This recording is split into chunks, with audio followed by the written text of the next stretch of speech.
Hello and welcome to the Cope Life Podcast. Thank you, everyone, for being here. Everyone who's listening to the recording, I'm excited to be here. I'm bringing back the Cope Life Podcast. Last week, I just talked about myself and my journey, and really, what we're doing here at the Cope Life Podcast is building a culture where we choose to live our lives based on kindness, optimism, positivity, and empathy. And so, what I do is I'm recording my podcast, but I like to do it live so that you guys can chime in and give me your comments or ask your questions. We can be interactive. So, you can go ahead and leave your questions and comments. I'd be glad to hear from you. But if not, I'm going to jump right in. Today, we're going to talk about the question: are you in the top 10%? You see, so many people, when they hear the concept of the top 10%, especially in Western culture, the idea is, am I in the top 10% of income earners? And so, what I'm going to do today is kind of bend your perspective a little bit. So, we're not just talking about income because I don't really care about your income. That's your business. But when we're talking about being in the top 10%, I'm talking about, are you in the top 10% of people in the world and subjective well being? That's what I want to talk about. Are you happy? I want to talk about your quality of life. So, when we're talking about wealth and income and being a part of the top 10%, you can measure that. That's quantitative. You can look at all the income of everybody in the world, who's number one, who's number 7.8 billion, or however many people there are in the world. And you can just take the top 10% and say, do I make that much money? Maybe the answer is yes, maybe the answer is no. But when it comes to your quality of life, that's different. That's abstract. You get to decide. There is no measurement except your own. You're the only one that has a say so in your subjective well being. Are you happy? Subjective well being is exactly what it says. Subjective means it's not quantitative to be measured by a standard measuring device. It is based on your bias, your perspective, your attitude, how you see life. And well being is simply that, it's your well being. We can talk about your mental health, emotional health, physical health, your overall well being. Are you sad? Are you happy? Understand that you have choices. And so when I'm talking about, are you in the top 10% in the world when it comes to subjective well being? What I'm asking you is, are you among the top 780 million people in the world in regards to your quality of life? And this is very important because the truth is, we all go through tough times. We've all been through hard times. And what helps you move forward is how you perceive those hard times. How do you handle those hard times? And the choice is yours. The choice is always yours. See, what you have to realize is how much control and power you have in determining your well being. You see, it's what I like to call the 50-40-10 rule.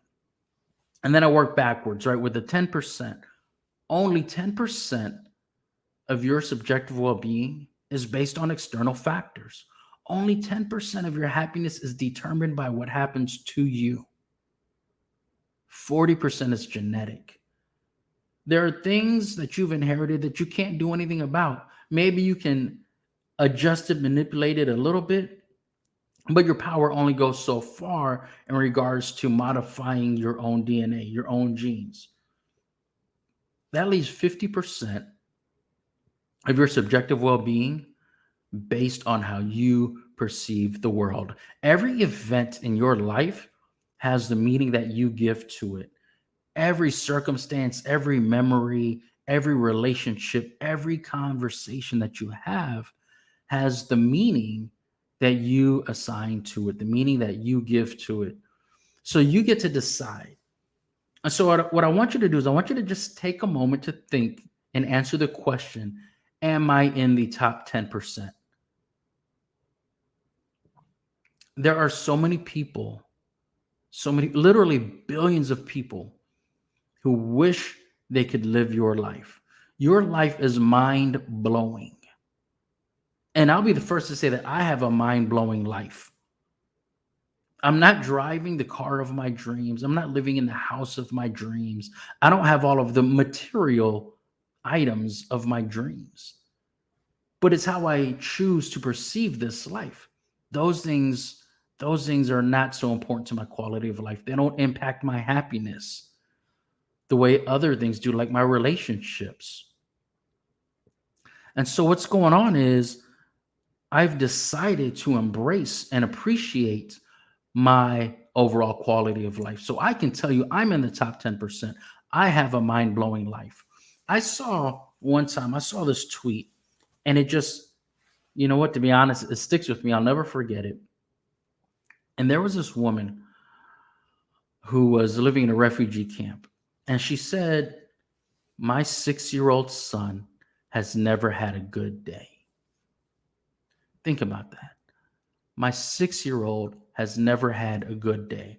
If you think about all of the people in your life, think of everyone that you know, everyone you've ever encountered, everyone you're going to see tomorrow. Can you think of one person who has never had a good day? We know that we can choose to have a good day. You can choose to have a positive mindset regarding your life, regarding your job, your money, your bank accounts. If you don't have a car, you can be grateful that you have the money for an Uber. You can be glad that you're fortunate that you can walk places. There's some people who cannot walk. There's some people who know that tonight is their last night on this earth. So, are you among the top 780 million people in regards to your quality of life? This is very important because I want you to understand that you have the tools to elevate your perception. You have the tools to elevate your mind to recognize how powerful you are because you do have a mind blowing life. And let me put that in context for you. There are people in this world whose minds would be blown. They cannot fathom honestly having clean water every single day. Now, you may have heard so many times in your life that so many people are struggling, so you should be grateful. But in reality, those are two separate concepts, two separate ideas. You should not, the basis of your gratitude should not be how bad other people have it, because we should be trying to elevate other people as well. However, it is difficult to elevate anybody else's life when we're sitting here complaining about the quality of ours. So, the number one tool that you can use to recognize that you have a mind blowing life and appreciate it is to practice appreciation, to practice gratitude. So, what I want you to do, I want you to just take a moment and I want you to think about something good that has happened to you today. Think of something good that happened to you today. And if you want to say something simple, such as, I'm grateful I woke up this morning, well, then good, because it's your choice. It's your power, your perception, your mind, your beliefs, your conscience. So you decide where your energy and attention will go. You decide what will get your appreciation today. So think, pause, breathe, think. What am I grateful for right now? And a lot of times we go through things, we experience things that seem hard, they seem difficult. And what we want to do is we want to dwell on those things. We want to sit there and play the victim. And the reason why we play the victim is because it's easy. It is, it's simple as that. And really, all species, all animals want an easy life. We want it to be easy. So a lot of times we will choose what is easier. It is easier for me to play the victim than to take responsibility and get off my ass and go do something. And sometimes that doing something simply means choosing to look at something a different way. And I'll give you an example. For those of you that don't know, I live in Tampa, Florida.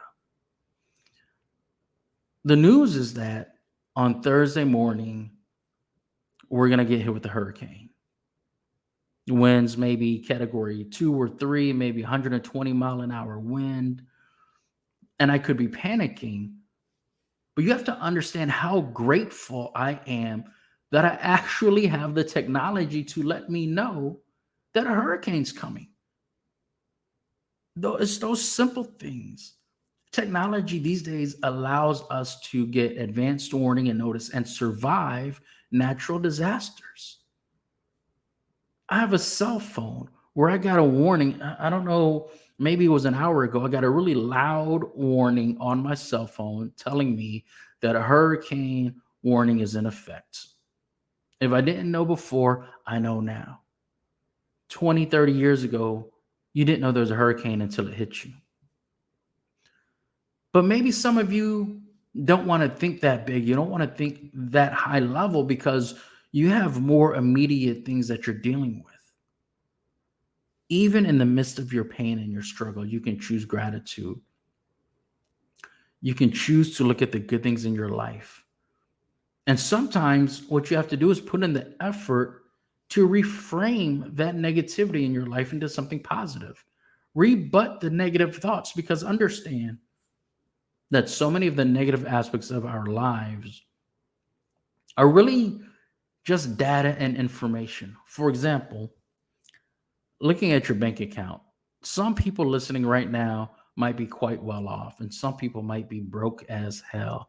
Well, let me tell you something about being broke. You are still permitted to look around at your life, right to left, left to right, up and down, and think, I'm grateful for what I have. You can choose to focus on what you have instead of what you don't have. You can focus on doing the work to getting what you want instead of dwelling on the things that you don't want or don't like. And that's not even just money as far as buying material things. It could be talking about basic necessities of life, whether it's food, shelter, clothing, whatever it is. If you're in a position to get up and go do something about it, that is mind blowing to literally billions of people on this earth. There are people who are dying every day from starvation, water deprivation, dehydration. And when I woke up this morning, I knew that I had clean water to drink. There are so many opportunities to be grateful every day. And all you have to do is choose what you will be grateful for. Choose your gratitude, choose your appreciation, choose where your attention goes. And recognize that yes, your life could be better, and yes, it can be worse, but you have the power right now to decide how good your life is. It's called subjective well being, meaning that you are the judge, you are the decider. Your perception is the only one that matters. And so you decide, are you going to be grateful today? Are you going to get over those grudges, get over that anger, and forgive people in your life because you are grateful that they are in your life? Are you going to be able to take off that negativity so that you can bring the kindness, optimism, positivity, and empathy to the people in your life who need you? You see, everyone who loves you wants you to be happy, but they can't make you happy. They want you to enjoy your life, but they can't make you do it. You have the power to do that. It is your decision. And not making a decision is still a decision. If you're sitting in a certain situation and you've decided there's nothing you can do about it, then you've made a decision to do nothing. But when you recognize the opportunities that you have in your life for greatness, then you can choose to be grateful and you can choose to take advantage of those opportunities.